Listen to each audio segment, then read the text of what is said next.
Hello everyone, welcome back to my YouTube channel. Welcome to new vlog. ಎಲ್ಲರೂ ಹೇಗಿದ್ದೀರಾ? I hope ಎಲ್ಲರೂ ಚೆನ್ನಾಗಿದ್ದೀರಾ ಅಂತ ಅನ್ಕೋತೀನಿ. ನಾನು ಕೂಡ ಚೆನ್ನಾಗಿದ್ದೀನಿ. ಮತ್ತೆ ಒಂದು ಹೊಸ ವ್ಲಾಗ್ ಜೊತೆ ಬಂದಿದ್ದೀನಿ. ಇವತ್ತು ಶಿವರಾತ್ರಿ ಹಬ್ಬ ಆಗಿರೋದ್ರಿಂದ ಹಬ್ಬದ ದಿನ ವ್ಲಾಗ್ನ ಸ್ಟಾರ್ಟ್ ಮಾಡೋಣ ಅಂತ ಮಾಡ್ತಾಯಿದ್ದೀನಿ. ಎಲ್ಲರಿಗೂ ಶಿವರಾತ್ರಿ ಹಬ್ಬದ ಹಾರ್ದಿಕ ಶುಭಾಶಯಗಳು ಅಂತ ಹೇಳ್ತಾ ಇದ್ದೀನಿ. ಎಲ್ಲರ ಮನೆಯಲ್ಲೂ ಶಿವರಾತ್ರಿ ಹಬ್ಬ ಚೆನ್ನಾಗೇ ಮಾಡ್ತಾ ಇರ್ತೀರ. ನಮ್ಮ ಮನೇಲಿ ಸಿಂಪಲ್ಲು. ಸೊ ಇವತ್ತೊಂದು ದಿನ ನಾವು ಬೇರೆ ಬೇರೆ ಪ್ಲ್ಯಾನ್ಸ್ ಎಲ್ಲ ಇತ್ತು ನಮ್ಮದು. ನಮ್ಮ ಮನೆ ದೇವ್ರದ್ದು ಇವತ್ತು ಜಾತ್ರೆ ನಡೆಯುತ್ತೆ. ನಮ್ಮನೆ ದೇವ್ರು ಬಂದು ಕನಕಪುರ ಸಂಗಮ ಹತ್ರ ಇರೋ ಶಿವನಂಕಾರೇಶ್ವರ ನಮ್ಮನೆ ದೇವರು. ಸೊ ಅಲ್ಲಿ ಜಾತ್ರೆ, ಅಲ್ಲಿಗೆ ಹೋಗಬೇಕು ಅಂತ ಒಂದು ತಿಂಗಳಿಂದನೇ ಪ್ಲ್ಯಾನ್ ಮಾಡ್ಕೊಂಡಿದ್ದೆ. ಬಟ್ ಹೋಗೋದಕ್ಕಾಗಲೇ ಇಲ್ಲ. ನನ್ನ ಪರಿಸ್ಥಿತಿ ಹೇಳಿದ್ದೀನಲ್ಲ ಲಾಸ್ಟ್ ವ್ಲಾಗಲ್ಲೇ. ಸೊ ಹಾಗಾಗಿ ಈ ಟೈಮಲ್ಲಿ ಟ್ರಾವೆಲ್ ಎಲ್ಲ ಬೇಡ ಅಂತ ಅಂದ್ಕೊಂಡು, ಇನ್ನೂ ಸ್ವಲ್ಪ ಕೈಯೆಲ್ಲ ರಿಕವರ್ ಆಗಬೇಕಲ್ಲ. ಸೊ ಹಾಗಾಗಿ ಟೈಮ್ ತೊಗೊಳುತ್ತೆ. ಸೊ ಮನೇಲೇ ಪೂಜೆ ಮಾಡೋಣ ಅಂತ ಹೇಳಿಬಿಟ್ಟು ಸುಮ್ಮನಾದ್ವಿ. ಏನೇನೋ ಪ್ಲ್ಯಾನ್ಸ್ ಎಲ್ಲ ಮಿಸ್ ಆಯ್ತಲ್ಲ, ಅದೊಂದು ಬೇಜಾರಿದೆ ಹಬ್ಬದ ದಿನ. ಸೊ ಮನೇಲೇ ಸಿಂಪಲಾಗಿ ಪೂಜೆ ಮಾಡ್ಕೊಳ್ತಾ ಇದ್ವಿ. ಬೆಳಿಗ್ಗೆ ಪೂಜೆ ಏನು ಮಾಡಲಿಲ್ಲ ನಾವು. ಮಧ್ಯಾಹ್ನ ಮೇಲೆ ಒಂದು ಗಂಟೆ ಆಗಿತ್ತು ಅಂತ ಅನಿಸುತ್ತೆ. ಆ ಟೈಮಲ್ಲೇ ನಾವು ಪೂಜೆ ಸ್ಟಾರ್ಟ್ ಮಾಡಿದ್ದು. ಏಕೆಂದರೆ ಬೆಳಗ್ಗೆಯಿಂದ ಕೆಲಸ ಮನೇಲಿ ತುಂಬ ಇತ್ತು. ಹಾಗಾಗಿ ಸ್ವಲ್ಪ ಲೇಟಾಗಿ ಪೂಜೆ ಮಾಡ್ಕೊಳ್ತಾ ಇದ್ದೀವಿ ನಾವು. ಯಾಕೆಂದರೆ ಮನೆ ಕೆಲಸ ಎಲ್ಲ ಅಮ್ಮನೇ ಒಬ್ಬರೇ ಮಾಡಬೇಕು. ಸೊ ಹಾಗಾಗಿ ಸ್ವಲ್ಪ ಟೈಮ್ ತೊಗೊಳುತ್ತಲ್ಲ. ನಾನು ಇಲ್ಲಿ ಸ್ವಲ್ಪ ಹೂವು ಎಲ್ಲ ಕಟ್ಕೊಳ್ಳೋಣ ಅಂತ ಕಟ್ಕೊಳ್ತಾ ಇದ್ದೀನಿ. ನೋಡ್ತಾ ಇರ್ಬೋದು, ಆಲ್ಮೋಸ್ಟ್ ನನ್ನ ಕೈ ಸ್ವಲ್ಪ ರಿಕವರ್ ಆಗಿದೆ. ಅಂದರೆ ಸ್ಟ್ರೈಟ್ ಆಗೋದಕ್ಕೆ ಸ್ವಲ್ಪ ಟೈಮ್ ತೊಗೊಳುತ್ತೆ, ಬಟ್ ಕೈಯೆಲ್ಲ ಚೆನ್ನಾಗಿ ಆಡಿಸ್ತಾ ಇದ್ದೀನಿ. ಸೊ ಸುಮ್ಮನೆ ಕೂತ್ಕೊಳ್ಳೋ ಬದಲು ಏನೋ ಆಗಿದೆ ಅನ್ನೋ ಥರ ಕೂತ್ಕೊಂಡ್ರೆ ಲೈಫಲ್ಲಿ ಹಂಗೆ ಇದ್ಬಿಡ್ತೀವಿ. ಸೊ ನನಗೇನು ಆಗಿಲ್ಲ ಅಂತ ಮುಂದಕ್ಕೆ ಹೋದರೆ ಆ ನೋವು ಕೂಡ ಏನೂ ಕಾಣಿಸಲ್ಲ. ಹಾಗಾಗಿ ನಾನು ಸ್ವಲ್ಪ ಸಣ್ಣ ಪುಟ್ಟ ಹೆಲ್ಪ್ ಮಾಡೋಣ ಅಂತ ಹೆಲ್ಪ್ ಮಾಡ್ತಾಯಿದ್ದೀನಿ. ಅಂದರೆ ಹೂವು ಕಟ್ಟೋದು, ಅಂದರೆ ದೇವ್ರ ಫೋಟೋ ಎಲ್ಲ ಒರೆಸಿ ನಾನೇ ನೀಟಾಗೆಲ್ಲ ರೆಡಿ ಮಾಡಿಕೊಂಡೆ.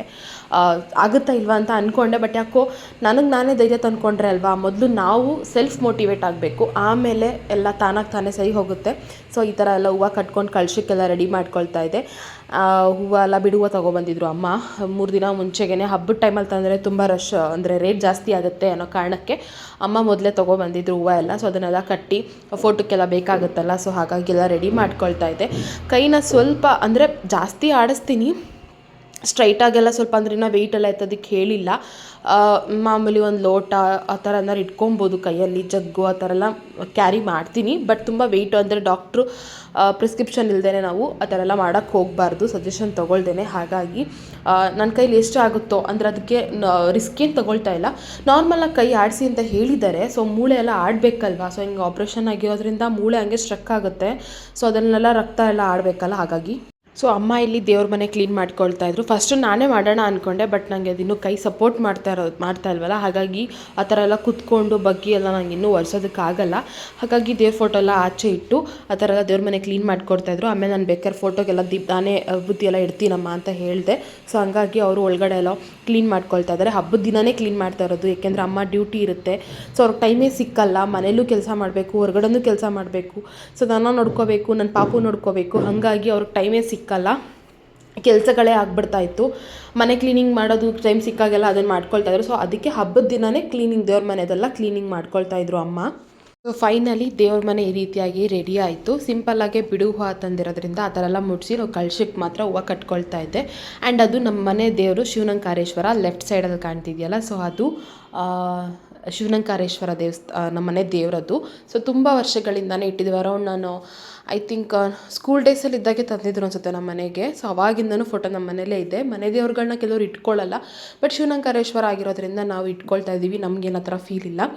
ಸೊ ಪೂಜೆ ಎಲ್ಲ ಮಾಡ್ಕೊಳ್ಳೋಕ್ಕೆ ಎಲ್ಲ ರೆಡಿ ಮಾಡ್ತಾಯಿದ್ರು. ಅಮ್ಮನೇ ದೀಪ ಎಲ್ಲ ಹಚ್ಕೊಟ್ಟು ಈ ಥರ ಎಲ್ಲ ಹೂವು ಎಲ್ಲ ಅವರೇ ಮುಡಿಸ್ತಾಯಿದ್ರು. ಏಕೆಂದರೆ ಕೈ ಹಿಡ್ಕೊಂಡು ಬ್ಯಾಲೆನ್ಸ್ ಮಾಡಿ ಕರೆಕ್ಟಾಗಿ, ಅಂದರೆ ನಮ್ಮ ಮನೆ ದೇವ್ರ ಮನೆ ಸ್ವಲ್ಪ ಚಿಕ್ಕದಿರೋದ್ರಿಂದ ಒಳಗಡೆ ನಿಂತ್ಕೊಂಡು ಆ ಥರ ಎಲ್ಲ ಮಾಡೋಕ್ಕಾಗ್ತಾ ಇರಲ್ಲ ಅಂತ ಅಮ್ಮನೇ ಎಲ್ಲ ಡೆಕೋರೇಷನ್ ಮಾಡಿದ್ದಾರೆ. ನನಗೆ ಸರಿ ಬೇಜಾರಾಯ್ತು, ಏಕೆಂದರೆ ಹಬ್ಬದ ದಿನ ನಾನು ಏನೂ ಮಾಡೋಕ್ಕಾಗ್ತಾ ಇಲ್ವಲ್ಲ ಅನ್ನೋದೊಂದು ಬೇಜಾರಿತ್ತು. ಬಟ್ ಆದರೂ ನನ್ನ ಕೈಲಿ ಎಷ್ಟು ಸಾಧ್ಯ ಆಗುತ್ತೋ ಅಷ್ಟಾದರೂ ಶಕ್ತಿ ಕೊಟ್ಟಿದ್ದಾನೆ ದೇವರು ಅಂತ ಖುಷಿ ಪಡ್ತೀನಿ. ಸೊ ಈಗ ಅದಕ್ಕೆ ಪೂಜೆಗೆಲ್ಲ ರೆಡಿ ಮಾಡ್ಕೊಳ್ತಾ ಇದ್ವಿ. ಇವಾಗ ಪೂಜೆ ಮಾಡೋಣ ಅಂತ ಅಮ್ಮ ದೀಪ ಹಚ್ಬಿಟ್ಟು ಆ ಕಡೆ ಹೋದರು. ಫಸ್ಟು ನೀನೇ ಮಾಡು ಅಂತ ಹೇಳಿದ್ರು. ಹಾಗಾಗಿ ಕಾಯಿ ಇನ್ನೂ ಒಡೆದಿಲ್ಲ, ಗಂಧದ ಕಡ್ಡಿ ಹಚ್ಚಿ ಆಮೇಲೆ ಕಾಯಿ ಹೊಡ್ಕೊಳ್ಳೋಣ ಅಂತ ಹೇಳಿದ್ರಲ್ಲ ಅಂತ ಹಾಗೆ ಇಟ್ಟಿದ್ದೀವಿ. ಆ್ಯಂಡ್ ಇವಾಗ ನಮ್ಮ ಮನೆಯವರು ನಮ್ಮ ಮನೆಯಲ್ಲೇ ಇದ್ದರು, ನಮ್ಮ ಯಜಮಾನ್ರು ಕೂಡ ಮನೆಯಲ್ಲೇ ಇದ್ದರು. ಹಾಗಾಗಿ ಒಟ್ಟಿಗೆ ಪೂಜೆ ಮಾಡೋಣ. ಏಕೆಂದರೆ ನನ್ನ ಪ್ರತಿ ವ್ಲಾಗ್ಗಳಲ್ಲೂ ಹೇಳ್ತಾ ಇರ್ತೀನಿ, ಪ್ರತಿ ವರ್ಷ ಒಂದು ವ್ಲಾಗಲ್ಲೂ ಯಾವುದೇ ಹಬ್ಬ ಬಂದರೂ ಗಂಡ ಹೆಂಡತಿ ಮನೇಲಿ ಒಟ್ಟಿಗೆ ಪೂಜೆ ಮಾಡೋದ್ರಿಂದ ಸಿಗೋ ಫಲ ಇನ್ನೂ ಚೆನ್ನಾಗಿ ಸಿಗುತ್ತೆ, ಅಂದರೆ ಹೆಚ್ಚಾಗಿ ಸಿಗುತ್ತೆ ಅಂತ ನನ್ನ ನಂಬಿಕೆ. ಸೊ ಹಾಗಾಗಿ ಇಲ್ಲಿ ನಾವು 3 ಜನ ಒಟ್ಟಿಗೆ ನಿಂತ್ಕೊಂಡು ಪೂಜೆ ಮಾಡ್ತಾಯಿದ್ದೀವಿ.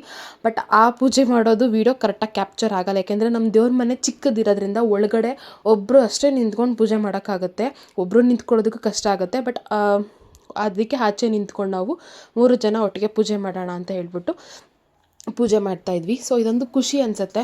ಯಾರ ಮನೇಲಾದರೂ ಅಷ್ಟೇ, ನಾನು ಹೇಳ್ತಾನೆ ಇರ್ತೀನಿ ವ್ಲಾಗ್ಗಳಲ್ಲಿ, ಒಟ್ಟಿಗೆ ಈ ಥರ ಗಂಡ ಹೆಂಡತಿ ಪೂಜೆ ಮಾಡೋದ್ರಿಂದ ಸಿಗೋ ಫಲ ಜಾಸ್ತಿ ಸಿಗುತ್ತೆ ಅಂತ ನನ್ನ ಇದು. ಅದರಲ್ಲಿ ಇವತ್ತು ಶಿವರಾತ್ರಿ, ಸೊ ಅರ್ಧನಾರೀಶ್ವರ ಥರ ನಾವು, ಅಂದರೆ ಅರ್ಧಾಂಗಿ ಅಂತ ಹೇಳ್ತಾರೆ. ಸೊ ಅದಕ್ಕಾಗಿ ಒಟ್ಟಿಗೆ ನಿಂತು ಪೂಜೆ ಮಾಡೋಣ ಅಂತ. ಏಕೆಂದರೆ ಇವತ್ತೇ ಅನಿಸುತ್ತೆ ನಾನು ಪೂಜೆ ಮಾಡ್ತಾ ಇರೋದು, ಹಬ್ಬದ ದಿನವೇ. ಇಷ್ಟು ದಿನ ನಾನು ಪೂಜೆನೂ ಮಾಡಿರಲಿಲ್ಲ. ಲಾಸ್ಟ್ 15 ಡೇಸ್ ಆ ಥರ ಆಯಿತು. ಅದಾದಮೇಲೆ ನಾನು ಅದು ಬಿಟ್ಟರೆ ಮತ್ತು ಪೂಜೆ ಯಾವುದು ಮಾಡೋಕ್ಕೆ ಆಗಿರಲಿಲ್ಲ. ಇದರ ದಿನ ಮಾತ್ರ, ರಥಸಪ್ತಮಿ ದಿನ ಮಾತ್ರ, ಆ ಹಬ್ಬದಲ್ಲಿ ಮಾತ್ರ ನಾನು ಪೂಜೆ ಮಾಡಿದ್ದಿದ್ದು. ಅದು ಬಿಟ್ಟರೆ ಮತ್ತೆ ಈ 15 ಡೇಸ್ ಗ್ಯಾಪ್ ಆಯಿತು, 20 ಡೇಸ್ ಗ್ಯಾಪ್ ಆಯಿತು. ಸೊ ಅದಾದಮೇಲೆ ನಾನು ಇವಾಗ ಪೂಜೆ ಮಾಡಿದ್ರಿಂದ ಇನ್ನೂ ಒಂಥರ ಖುಷಿ ಆಯಿತು. ಅಟ್ಲೀಸ್ಟ್ ಇವಾಗಾದರೂ ಪೂಜೆ ಮಾಡೋ ಭಾಗ್ಯ ಕೊಟ್ಟನಲ್ಲ ದೇವರು ಅಂತ. ಸೊ ಹಾಗಾಗಿ ನಮ್ಮ ಮನೆಯವ್ರ ಮನೇಲೇ ಇರೋದ್ರಿಂದ ಎಲ್ಲರೂ ಒಟ್ಟಿಗೆ ನಿಂತು ಪೂಜೆ ಮಾಡಿದ್ದು ಖುಷಿ ಆಯಿತು. ನಾನು, ನಮ್ಮಮ್ಮ, ನಮ್ಮ ಯಜಮಾನ್ರು, ಪಾಪು 4 ಜನ ಒಟ್ಟಿಗೆ ಪೂಜೆ ಮಾಡಿದ್ದು ಖುಷಿ ಆಯಿತು ಹಬ್ಬದ ದಿನ. ಸೊ ಹಳೆದನ್ನೆಲ್ಲ ಮರ್ತೋಗ್ಬಿಡ್ಬೇಕು, ಆಗಿರೋದನ್ನೆಲ್ಲ ನೆನೆಸ್ಕೊಂಡು ಕೊರ್ತಾ ಇದ್ದರೆ ಏನೂ ಬರಲ್ಲ. ಸೊ ಫೀಲ್ ಆಗುತ್ತೆ ಹಿಂಗಾಗಬಾರ್ದಾಗಿತ್ತು ಅಂತ. ಬಟ್ ಇನ್ನು ಮುಂದಕ್ಕಾದರೂ ದೇವರು ನನಗೆ ಶಕ್ತಿ ಕೊಡಲಿ, ಬೇಗ ರಿಕವರ್ ಆಗ್ತಾ ಇದ್ದೀನಿ. ನನಗೇನೂ ಆಗಿಲ್ಲ ಅಂತಲೇ ನಾನು ಇರೋದು. ಸೊ ನಾನು ಅದ್ರ ಬಗ್ಗೆನೂ ಜಾಸ್ತಿ ತಲೆ ಕೆಡಿಸ್ಕೊಳ್ತಾ ಇಲ್ಲ. ಯಾಕೆಂದರೆ ಬ್ಯಾಕ್ ಟು ಬ್ಯಾಕ್ ಹೊಡೆತ ಬಿದ್ದಿರೋದ್ರಿಂದ ಅದರಿಂದ ಚೇತರಿಸ್ಕೊಳ್ಳೋದಕ್ಕೆ ಸ್ವಲ್ಪ ಕಷ್ಟ ಆಗ್ತಿದೆ. ಬಟ್ ನನಗೆ ನಾನೇ ಸೆಲ್ಫ್ ಮೋಟಿವೇಶನ್ ಮಾಡಿಕೊಂಡು ಎದ್ದೇಳ್ತಾ ಇದ್ದೀನಿ. ಯಾಕೆಂದರೆ ನನ್ನ ಸಪೋರ್ಟಿಗೆ ನಮ್ಮಮ್ಮ ಇದ್ದಾರೆ, ನನ್ನ ಯಜಮಾನ್ರಿದ್ದಾರೆ. ಸೊ ಹಾಗಾಗಿ ಇನ್ನೊಂದು ಮೋಟಿವೇಟ್ ಏನಾದರೂ ನನ್ನ ಮಗ. ಸೊ ಅವನಿಗೋಸ್ಕರ ಏನಾದರೂ ನಾನು ಬೇಗ ರಿಕವರ್ ಆಗಬೇಕು, ನನ್ನ ಕೈ ಚೆನ್ನಾಗಿ ಮಾಡ್ಕೋಬೇಕು ಅನ್ನೋದಿದೆ. ಬಟ್ ಜಾಸ್ತಿ ಏನಿಲ್ಲ, ನಾರ್ಮಲ್ ಆಗುತ್ತೆ, ಹೆದರ್ಕೊಳ್ಳೋಂಥದ್ದು ಏನಿಲ್ಲ ಅಂತ ಡಾಕ್ಟ್ರು ಕೂಡ ಹೇಳಿರೋದ್ರಿಂದ ಸ್ವಲ್ಪ ಧೈರ್ಯ ಬಂದಿದೆ. ನೋಡೋಣ, ದೇವ್ರಿಚ್ಛೆ. ಸೊ ಅದಕ್ಕೆ ಹಬ್ಬದಿಂದನೇ ಪೂಜೆಗಳನ್ನ ಸ್ಟಾರ್ಟ್ ಮಾಡ್ತಾಯಿದ್ದೀನಿ. ಸೊ ಪೂಜೆ ಎಲ್ಲ ಚೆನ್ನಾಗಾಯಿತು. ತಲೆಗೆ ನಾನು ಇನ್ನೂ ತಲೆನೂ ಬಿಚ್ಕೊಂಡಿರಲಿಲ್ಲ, ತಲೆ ಸ್ವಲ್ಪ ತ್ಯಾವ ಇತ್ತಲ್ಲ. ಸೊ ಹಾಗಾಗಿ ಹೊರಸೋದಕ್ಕೆ ಹೋಗಿರಲಿಲ್ಲ, ಹಂಗೆ ಗಂಟು ಹಾಕ್ಕೊಂಡೆ ಪೂಜೆ ಮಾಡಿದೆ. ಹೇಗಿದ್ರು ತಲೆ ಕೂದಲು ಬಿಟ್ಕೊಂಡು ಪೂಜೆ ಮಾಡೋಂಗಿಲ್ಲ ಅಂತಾರೆ, ಹಾಗಾಗಿ ಹಾಗೆ ಮಾಡ್ಕೊಂಡ್ವಿ. ಸೊ ಇದು ನಮ್ಮ ಮನೆ ಹೊಸ್ಲಿಗೆ ನಮ್ಮ ಅಮ್ಮ ಮಾಡಿದ ಅಲಂಕಾರ. ಸಿಂಪಲ್ಲಾಗಿ ಮಾಡಿದ್ದಾರೆ, ನನ್ನ ಮಗ ಎಲ್ಲ ಕೆಡಿಸ್ಬಿಡ್ತಾನೆ ಅಂತ ಕಾರಣಕ್ಕೆ. ಮನೇಲಿ ಹೆಂಗಿದ್ರು ಪೂಜೆ ಎಲ್ಲ ಮುಗೀತು. ಮಧ್ಯಾಹ್ನ 1:30-2 ಗಂಟೆ ಆಗಿತ್ತು ಅಂತ ಅನಿಸುತ್ತೆ. ಸೊ ಆವಾಗ ದೇವಸ್ಥಾನಕ್ಕೆ ಹೋಗೋಣ ಅಂತ ಪ್ಲ್ಯಾನ್ ಮಾಡ್ಕೊಂಡ್ವಿ. ಬೆಳಗ್ಗೆಯಿಂದ ಎಲ್ಲೂ ಹೋಗಿರಲಿಲ್ವಲ್ಲ. ಸೊ ಅವರು ವರ್ಕಲ್ಲಿ ಬ್ಯುಸಿ ಇದ್ದರು, ವರ್ಕ್ ಮಾಡ್ತಾಯಿದ್ರು. ಸೊ ನಮ್ಮದು ಮನೆಯಲ್ಲೆಲ್ಲ ಪೂಜೆ ಮಾಡೋದು ಲೇಟ್ ಕೂಡ ಆಗಿತ್ತು. ಸೊ ಆಚೆ ಹೋಗಿ ಬರೋಣ ಅಂತ ಡಿಸೈಡ್ ಮಾಡ್ಕೊಂಡು ಎಲ್ಲರ ಟೆಂಪಲ್ಲು, ನಮ್ಮ ಏರಿಯಾದಲ್ಲಂತೂ ದೇವಸ್ಥಾನಗಳು ಕೊರತೆನೇ ಇಲ್ಲ. ಒಂದೊಂದು ರೋಡ್ಗೂ ಒಂದೊಂದು ದೇವಸ್ಥಾನ ಇದೆ. ಬಟ್ ಎಲ್ಲಿ ಹೋಗೋಣ ಅಂತ ಡಿಸೈಡ್ ಮಾಡಿಕೊಂಡು ಇಲ್ಲೇ RR ನಗರ ಹತ್ರನೇ ಬೆಮ್ಮೆಲೆ ಹೋಟೆಲ್ಲೇ ಒಂದು ದೇವಸ್ಥಾನ ಇದೆ. ಸೊ ಅಲ್ಲಿಗೆ ಹೋಗಿ ಬರೋಣ ಅಂತ ಡಿಸೈಡ್ ಮಾಡಿಕೊಂಡು ಹೊರಟ್ವಿ. ಇಲ್ಲಿಗೆ ಬಂದ್ವಿ. ನೋಡಿದ್ರೆ ನನಗೆ ನಿಜ ಇಲ್ಲಿ ಒಂದು 2 ಟೈಮ್ಸ್ ಅಟೆಂಡ್ ಹೋಗಿದ್ದೀನಿ ಅಷ್ಟೇ. ಬಟ್ ಈ 3rd ಟೈಮ್ ಬರ್ತಾ ಇರೋದು ನಾನು ಈ ದೇವಸ್ಥಾನಕ್ಕೆ. ಅದೇ ರೋಡಲ್ಲಿ ಓಡಾಡ್ತೀವಿ, ಬಟ್ ದೇವಸ್ಥಾನಕ್ಕೆ ಹೋಗ್ತಾ ಇರಲಿಲ್ಲ. ಕಾಲಭೈರವೇಶ್ವರ ದೇವಸ್ಥಾನ ಇದು. ನಿಜ ಹೇಳ್ತೀನಿ, ತುಂಬ ತುಂಬ ತುಂಬ ಚೆನ್ನಾಗಿ ಮಾಡಿದರು. ಹೊರಗಡೆ ಎಂಟ್ರೆನ್ಸಿಂದನೇ ಇಷ್ಟು ಗ್ರ್ಯಾಂಡಾಗಿ ಮಾಡಿರೋದನ್ನ ನಾನು ಇದೇ ಫಸ್ಟ್ ಟೈಮ್ ನೋಡಿರೋದು ಈ ದೇವಸ್ಥಾನದಲ್ಲಿ. ಸೊ ಏನೋ ಗೊತ್ತಿಲ್ಲ, ಹೋಗಬೇಕು ಅನ್ನಿಸ್ತು. ತುಂಬ ದಿನದಿಂದ ಮನೆಯಲ್ಲೇ ಇದ್ನಲ್ವಾ. ಸೊ ಈ ಥರ ಆದಮೇಲೆ ಎಲ್ಲೂ ಹೊರಗಡೆ ಹೋಗೇ ಇಲ್ಲ ಮನೆ ಬಿಟ್ಟು. ಸೊ ಹಾಗಾಗಿ ಒಂದು ಚೇಂಜಸ್ ಆಗುತ್ತೆ, ಮೈಂಡು ರಿಫ್ರೆಶ್ ಆಗುತ್ತೆ ಅನ್ನೋ ಕಾರಣಕ್ಕೆ ಟೆಂಪಲ್ಗೆ ಹೋಗೋಣ ಅಂತ ಡಿಸೈಡ್ ಮಾಡ್ಕೊಂಡು ಬಂದಿದ್ದಕ್ಕೂ ಒಂದು ಸಾರ್ಥಕ ಆಯಿತು ಅಂತ ಅನಿಸ್ತು. ಏಕೆಂದರೆ ಅವತ್ತೊಂದು ಇಡೀ ದಿನ ನನ್ನ ಕೈ ನೋವಿದೆ, ನನಗೆ ಆಪ್ರೇಷನ್ ಆಗಿದೆ, ನನಗೆ ಪೇಯ್ನ್ ಇದೆ ಅನ್ನೋದನ್ನು ನಾನು ಮರ್ತೋಗ್ಬಿಟ್ಟಿದ್ದೀನಿ. ಆ ಥರ ಬ್ಯುಸಿಯಾಗಿದೆ. ಮನುಷ್ಯ ಬ್ಯುಸಿಯಾಗಿದ್ದಷ್ಟು ನೋವು ಇವೆಲ್ಲ ಕಾಣೋದೇ ಇಲ್ಲ ಅಂತಾರಲ್ಲ. ಸೊ ನನಗದು ಎಕ್ಸ್ಪೀರಿಯೆನ್ಸ್ ಮಾಡಿದೆ ಇವತ್ತು.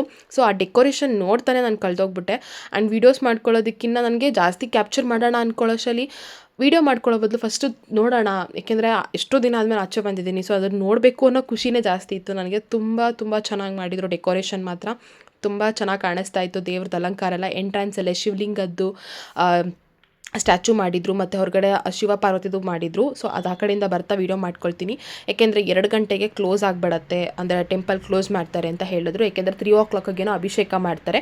ಸೊ ಹಾಗಾಗಿ ಬೇಗ ಬೇಗ ಬಂದು ದರ್ಶನ ಮಾಡ್ಕೊಳ್ಳಿ ಅಂತ ಹೇಳ್ತಾಯಿದ್ರು. ಹಾಗಾಗಿ ಬೇಗ ಬೇಗ ಹೋಗ್ತಾ ಇದ್ವಿ. ಇಲ್ಲಿ ನೋಡ್ತಾ ಇರ್ಬೋದು ನೀವು ಗಣೇಶನ ಎಷ್ಟು ಚೆನ್ನಾಗಿ ಅಲಂಕಾರ ಮಾಡಿದ್ದಾರೆ ಅಂದರೆ, ಆ ಲೈಟಿಂಗ್ಸೇ ಒಂಥರ ಆ ಜಾಗ ಬಿಟ್ಟು ಬರೋದಕ್ಕೆ ಮನಸ್ಸಾಗಲ್ಲ. ಎಲ್ಲೋ ಒಂದು ಪ್ರಪಂಚಕ್ಕೆ, ಬೇರೆ ಲೋಕಕ್ಕೆ ಹೋಗಿದ್ದೀವಿ ಅನ್ನೋ ಥರ ಫೀಲ್ ಆಗ್ತಿತ್ತು ನನಗೆ. ಅದೇನು ಮನೇಲಿ ಇದ್ದಿದ್ದ ಕಾರಣಕ್ಕೋ, ಹಾಸ್ಪಿಟಲ್ ಇದ್ದಿದ್ದ ಕಾರಣಕ್ಕೋ.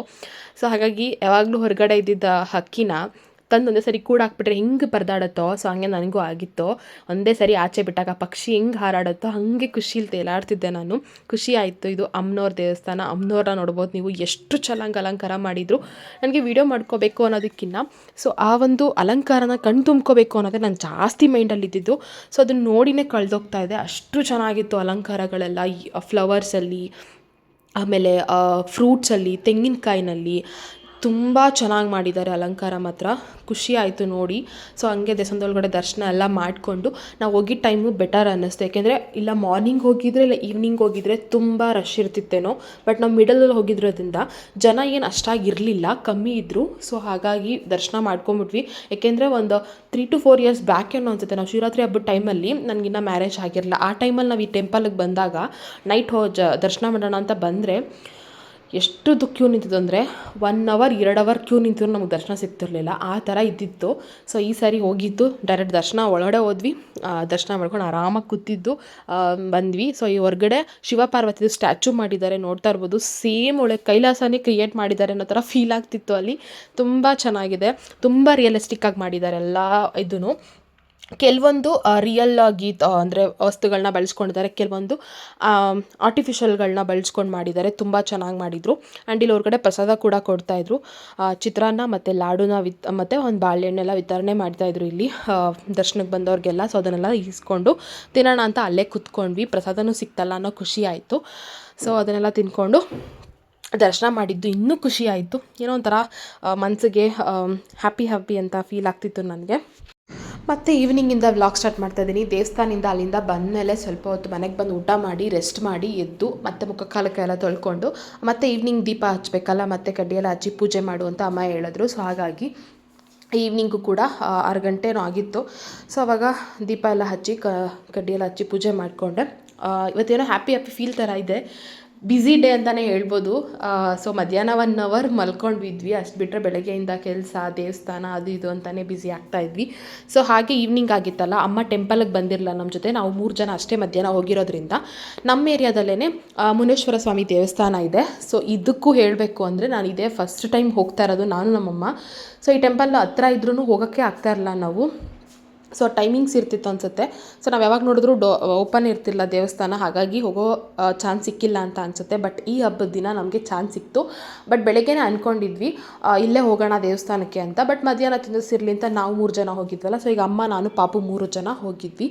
ಸೊ ಇಲ್ಲಿ ಚಿಕ್ಕ ದೇವಸ್ಥಾನ ಆಗಿರೋದ್ರಿಂದ ಸ್ವಲ್ಪ ರೋಡೆಲ್ಲ ಬ್ಲಾಕ್ ಮಾಡಿದರು. ರೋಡಲ್ಲಿಂದನೇ ಕ್ಯೂ ನಿಂತ್ಕೊಂಡು ದರ್ಶನಕ್ಕೆ ಹೋಗಬೇಕಾಗಿತ್ತು. ಸೊ ಹಾಗೆ ಪಕ್ಕದಲ್ಲಿ ಭರತನಾಟ್ಯದ್ದು ಒಂದು ಪ್ರೋಗ್ರಾಮ್ ಅರೇಂಜ್ ಮಾಡಿದರು. ಸೊ ಅದನ್ನು ಹತ್ರ ಹೋಗಿ ವೀಡಿಯೋ ಮಾಡ್ಕೊಳ್ಳೋಣ ಅಂದರೆ ಲೈನ್ ಮಿಸ್ ಆಗಿಬಿಡತ್ತೆ, ಯಾಕೆಂದರೆ ಜನ ರಶ್ ಆಗ್ತಾಯಿದ್ರು. ಸೊ ಹಾಗಾಗಿ ಹತ್ರಕ್ಕೆ ಹೋಗಿ ವೀಡಿಯೋ ಮಾಡ್ಕೊಳ್ಳಲ್ಲ, ಅಲ್ಲೇ ದೂರದಲ್ಲೇ ನಿಂತ್ಕೊಂಡು ನಾವು ಲೈನ್ ನಿಂತಿದ್ವಲ್ಲ ಅಲ್ಲಿಂದನೇ ಝೂಮ್ ಮಾಡಿ ವೀಡಿಯೋ ಮಾಡ್ಕೊಳ್ತಾ ಇದ್ದೆ. ಚಿಕ್ಕ ಮಕ್ಕಳು ಎಲ್ಲ ಭರತನಾಟ್ಯ ಡ್ಯಾನ್ಸ್ ಪ್ರೋಗ್ರಾಮ್ ಮಾಡ್ತಾಯಿದ್ರು. ತುಂಬ ಖುಷಿ ಆಯಿತು ನೋಡಿ ಅದನ್ನು. ಸ್ವಲ್ಪ ಹೊತ್ತು ಲೈನಲ್ಲಿ ನಿಂತಿದ್ವಲ್ಲ, ಹಾಗಾಗಿ ವೀಡಿಯೋ ಮಾಡಿಕೊಂಡೆ. ಅದನ್ನು ಕೂಡ ಎಲ್ಲ ಕಡೆ ಅರೇಂಜ್ ಮಾಡಿದ್ದಾರೆ. ಸೊ ನನ್ನ ತಂಗಿದ್ದು ಒಂದು ಪ್ರೋಗ್ರಾಮ್ ಇತ್ತು. ಸೊ ಅವಳಿಗೆ ಗವಿಗಂಗಾಧರೇಶ್ವರ ದೇವಸ್ಥಾನ ಇದೆಯಲ್ಲ, ಸೊ ಅಲ್ಲಿ ಅವಳು ಪ್ರೋಗ್ರಾಮ್ ಕೊಡೋಕೆ ಹೋಗಿದ್ಲು. ಸೊ ಅಲ್ಲಿಗೆ ಹೋಗೋ ಚಾನ್ಸು ಮಿಸ್ ಆಯಿತು. ಮಧ್ಯಾಹ್ನ ಇತ್ತು, ಬಟ್ ಹೋಗೋಕ್ಕಾಗಲಿಲ್ಲ, ಕರೆದಿದ್ರು. ಸೊ ಇಲ್ಲೂ ಅಷ್ಟೇ ಶಿವಂದು ಸ್ಟ್ಯಾಚು ಮಾಡಿ ಹೊರಗಡೆ ಈ ಥರ ಎಲ್ಲ ಚೆನ್ನಾಗಿ ಮಾಡಿದರು. ಎಲ್ಲ ಕಡೆ ಇವತ್ತು ಶಿವರಾತ್ರಿ ಆಗಿರೋದ್ರಿಂದ ಶಿವಮಯವಾಗೇ ಇದೆ, ಎಲ್ಲಿ ನೋಡಿದ್ರೂ ಶಿವನೇ ಕಾಣಿಸ್ತಾರೆ. ಸೊ ಆ ಥರ ರೆಡಿ ಮಾಡಿದರು, ಖುಷಿ ಆಗ್ತಿತ್ತು. ಸೊ ಇಲ್ಲಿಂದ ಪೂಜೆ ಮಾಡಿಕೊಂಡು ಬೆಳಿಗ್ಗೆನೇ ಏನೋ ಪೂಜೆ ಮಾಡಿದ್ದಾರೆ ಇಲ್ಲಿ. ಸೊ ಹಾಗಾಗಿ ಇವಾಗ ಹೋಗ್ತಾ ಆ್ಯಂಡ್ ಅಲ್ಲಿ ಶಿವಲಿಂಗಕ್ಕೆ ನಮ್ಮ ಕೈಯಾರೆ ಹಾಲಭಿಷೇಕ ಕೂಡ ಮಾಡಿಸ್ತಾಯಿದ್ರು. ನನಗಿದು ನಿಜವಾಗ್ಲೂ ಗೊತ್ತಿರಲಿಲ್ಲ, ಇದನ್ನು ಮಿಸ್ ಮಾಡ್ಕೊಳ್ತಾ ಇದ್ದೆ. ಇದನ್ನು ನಾವು ಮುಕ್ತಿನಾಗ ಟೆಂಪಲಲ್ಲಿ ಮಾಡ್ತಾಯಿದ್ವಿ. ಈ ಥರ ನಾಗರ ಪಂಚಮಿ ಹಬ್ಬದಲ್ಲಿ ಗರ್ಭಗುಡಿಗೆ ಒಳಗಡೆ ಬಿಟ್ಟು ನಮ್ಮ ಕೈಯಲ್ಲಿ ಶಿವಂಗೆ ಹಾಲಭಿಷೇಕ ಮಾಡಿಸ್ತಾಯಿದ್ರು. ಅದು ಬಿಟ್ಟರೆ ನಾನು ಇಲ್ಲೇ ಮಾಡಿದ್ದು. ಸೊ ಫೈನಲಿ ಪೂಜೆ ಎಲ್ಲ ಮುಗಿಸ್ಕೊಂಡು ಮನೆಗೆ ಬಂದ್ವಿ. ನಮ್ಮ ಮನೇಲಿ ಹಬ್ಬದ ಊಟ ಬಂದ್ಬಿಟ್ಟು ಇವತ್ತು ಒಬ್ಬಟ್ಟು ಮಾಡಿದರು ಅಮ್ಮ.